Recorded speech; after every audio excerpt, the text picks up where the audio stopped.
어떤 것이든 넘치면 탈이 나듯 말이 많아도 좋을 게 없다. 친한 친구를 오랜만에 만나 정담을 나누는 것이라면 문제될 리 없겠지만 살가운 사이가 아님에도 잠시도 쉬지 않고 떠들어대면 상대에게 경박하다는 인상을 주게 된다.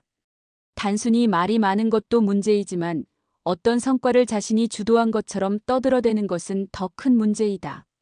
당시에는 호평받고 있으니 과시하고픈 마음에서 그러는 것이겠지만 세상이 변하면 언제든 혹평으로 돌아설 수 있고 그 경우 업적은 적폐가 되어 비난의 화살을 피할 수 없게 된다. 그래서 지혜로운 사람은 자신의 노력으로 얻어지는 과실은 소유하되 그것에 따르는 명성만큼은 타인에게 양보한다. 이름을 드러내 얻어지는 허명보다 이름을 감추어 얻는 안전이 신상에 유리하기 때문이다. 조언을 구할 때도 필요 이상의 말은 도움이 되지 않는다. 상사가 아랫사람의 의견을 듣기에 앞서 자기 생각을 먼저 밝히면 다양한 의견을 구할 수 없는 것이 그렇다. 한비자는 군주가 신하들의 의견을 듣기 전에 자기 의사를 미리 말해버리면 신하는 군주의 뜻에 반대하는 것이 자기에게 불리하다고 여겨 그 뜻에 영합하는 말만 하게 된다고 했다.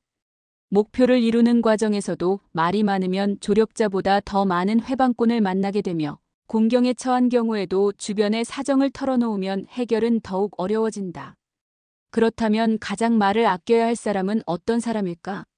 단연코 술을 즐기는 사람이다. 술에 취하면 긴장감이 풀어져 평소 품었던 생각이 스스럼없이 말로 나타나는데 대부분은 이때 사달이 난다. 물론 편한 사이라면 별 탈 없겠으나 상대가 자신의 생살권을 쥐고 있는 절대 권력자라면 문제가 달라진다. 실제 왕이 베푼 연회에서 술에 취해 호기롭게 내뱉은 몇 마디 말로 공신 자격을 박탈당하고 목숨까지 잃은 인물이 조선 초에 있었다. 계유정난의 공신이었던 양정이다. 양정은 일찍이 무예가 뛰어나 내금위의 무사로 발탁되었다가 수양대군이 거사를 위해 한창 무사를 모으고 있을 무렵 한명회의 청거로 수양대군의 진영에 가담하였다. 계유정난 때 군사를 이끌고 참여한 공으로 정난공신 2등에 책록되었고 수양대군이 즉위하면서 좌익공신 2등에 책록되었다. 양정은 공조판서와 같은 중앙관직을 지내기도 했으나 다른 공신들과 달리 북방의 변방 근무가 많아 세조를 원망하는 마음이 깊었다.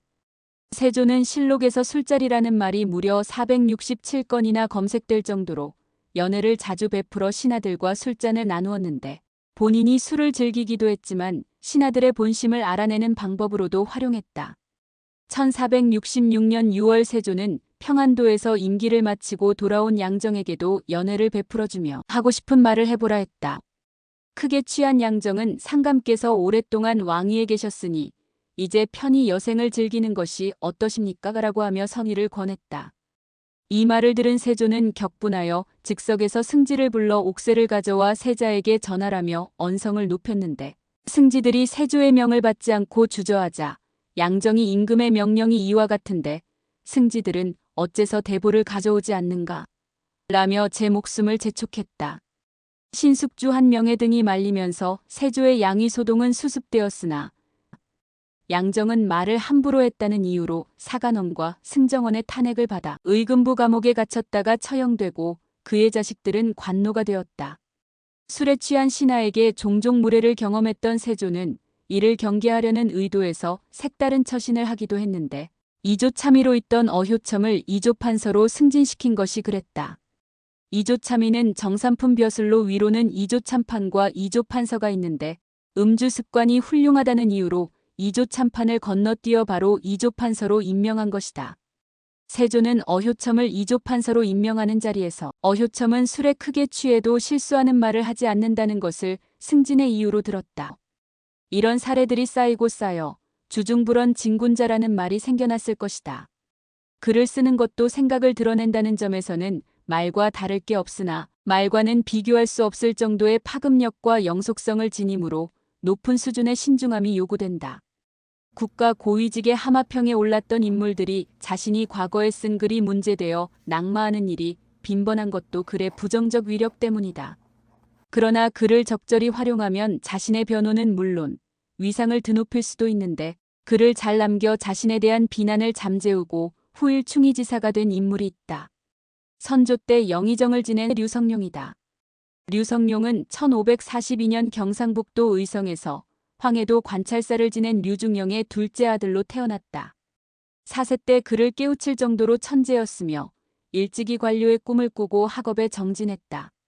21세 때 이황의 제자로 들어가 학업을 닦았는데 한번 책을 읽으면 한 글자도 잊어버리는 법이 없어 이황이 하늘이 내린 사람이다라고 평할 정도였다. 관악산 암자에서 과거 시험 공부를 하던 어느 날 천재 청년이 있다는 소문을 듣고 인근의 한 승려가 도둑으로 변장하여 홀로 맹자를 읽는 류성룡의 담력을 시험했는데 조금도 동요치 않고 글을 읽어 승려는 그가 큰 인물이 될 것이라 예언했다고 한다. 25세 때 과거에 급제한 류성룡은 30세에 병조 자랑을 지내고 임진왜란이 일어난 이듬해인 52세의 비교적 이른 나이에 영의정에 오를 정도로 선조의 총애를 받았다. 한때 왜군과의 화친을 주장했다는 혐의로 북인들의 탄핵을 받아 파직되는 수모를 겪기도 했으나 재상으로서 국정을 원만히 총괄하여 조정을 안정시켰고 면천법과 소구법을 실시하는 등 군사제도를 개혁하였으며 이순신과 권유를 청거하는 등 뚜렷한 업적을 남긴 난세의 명신이었다. 전쟁이 끝난 후 관직을 내려놓고 낙향하여 지내는 동안 임진왜란 당시 자신의 행적을 다룬 전쟁일지인 징비록을 집필하였는데 임진왜란에 관한 변변한 기록이 없는 오늘날 징비록은 그 당시 실정을 가장 정확하게 알 수 있는 대표적인 사료가 되었다. 오랜 전란과 전후 수습 과정에서 자신을 향한 밑도 끝도 없는 음모와 모함에 진저리가 났던 그는 그를 통해 자기 처신의 정당성과 나라와 백성을 위한 충심을 담아내려 했고 그런 의도는 대단한 성공을 거두어 그의 사후 500년이 지난 지금까지 류성룡은 국난을 극복한 충신으로 높이 평가받고 있으며 그런 평가는 징비록의 내용을 뒤집는 과학적이고 실증적인 사료가 새롭게 발굴되지 않는 한 변함없을 것이다. 사람들은 말보다 행동을 중시하고 실천보다 말이 앞서는 사람을 실속 없다고 여기지만 말로써 국가지도자가 되었고 말을 통해 문명국의 국민을 자기 세계로 완벽히 끌어들인 연설의 달인이 있었다. 독일 나치의 총통으로 제2차 세계대전을 일으킨 히틀러이다.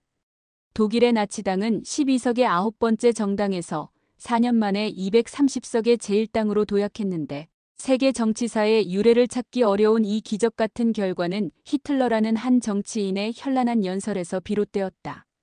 일본 작가 다카다 히로유키는 히틀러가 1919년 10월 미넨 맥주홀에서 행한 첫 번째 연설부터 1945년 1월 지하벙커에서 행한 마지막 연설까지 총 25년간의 연설 전문을 분석하여 히틀러 연설의 진실을 출간하였는데 작가의 말에 따르면 히틀러는 가장 쉬운 단어들로 핵심 내용을 반복적으로 사용하여 청중들에게 각인시켰고 정신이 흐려지기 쉬운 오후나 저녁 시간대를 이용하여 자신의 연설에 취하도록 했으며 적절한 순간에 최적의 몸짓을 취하여 지휘자의 유려한 손끝을 바라보며 연주하는 오케스트라 단원처럼 국민을 마력적으로 이끌었다.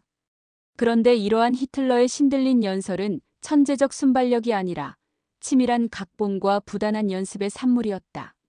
히틀러는 연설을 시작하기 전 원고를 몇 번이나 암송하여 철자 하나 틀림없이 숙지하였고 연설 중 역동적인 몸짓을 가미한 것도 충분한 예행 연습을 거친 결과였다. 말은 간결할수록 힘을 가진다. 이런 점을 잘 알고 있는 뛰어난 정치인들은 자신을 상징하는 압축된 구호를 만들어 신선한 이미지를 창출하고 대중들의 눈길을 흡수한다. 정치 신인에 불과하던 빌 클린턴은 이츠 더 이카너미 스투퍼드를 선거 구호로 내세워 실업과 경기 침체의 해결책을 찾지 못하고 있던 현직 대통령 조지 부시를 꺾고 제42대 미국 대통령에 당선되었고 버락 오바마는 Yes we can이라는 간결한 문구로 암울한 현실을 바꿔낼 수 있다는 희망을 전하면서 44대 미국 대통령에 당선되었다. 비교적 간단하게 사람을 평가하는 방법이 있다. 쉴 새 없이 떠들어대며 주변의 관심을 끌려는 사람은 실속 없이 허세를 부리는 인물이므로 염려할 필요가 없지만 말할 만한 위치에 있으면서도 굳이 말을 아끼며 듣기에 골몰하는 사람이 있다면 경계해야 한다. 자신을 무겁게 하며 무엇인가를 진중하게 도모하고 있는 사람이기 때문이다. 프랑스 고전주의 대표적 시인 라퐁테는 소리를 지르지 않는 사람들은 위험하다. 그렇지 않은 사람들은 걱정하지 않아도 된다고 하여 침묵하는 사람을 두려워하라고 경고하고 있다. 그렇다면 말을 잘하는 사람과 말을 아끼는 사람 중 어느 쪽이 더 지혜로운 사람일까? 단언컨대 후자이다. 웅변보다 침묵을 강조하는 금원들이 유달리 많은 것이 이를 증명하고 있다. 지혜의 대명사인 솔로몬은 어리석은 자도 침묵을 지키고 있을 때는 지혜 있는 사람처럼 보인다고 하였고, 로마의 위대한 웅변가 키케로조차도 침묵은 화술에서 최대의 비결이라고 했다. 우리나라에도 말을 아끼라는 속담들이 적지 않다. 가루는 칠수록 고와지고 말은 할수록 거칠어진다. 말이 많으면 쓸 말이 적다. 말 많은 집은 장맛도 쓰다라는 것들이 그렇다. 세상의 모든 오해와 불신은 말에서 비롯되고 현인들은 하나같이 말을 아끼라고 조언한다. 귀가 두 개인 반면 입이 하나인 것은 말하는 것을 듣는 것의 절반으로 하라는 의미에서 조물주가 그렇게 만들었다. 전당서에 구화지문이라는 말이 있다. 입은 곧 재앙을 불러들이는 문이란 뜻이다. 입조심만 잘해도 세상 위험의 반은 피할 수 있다.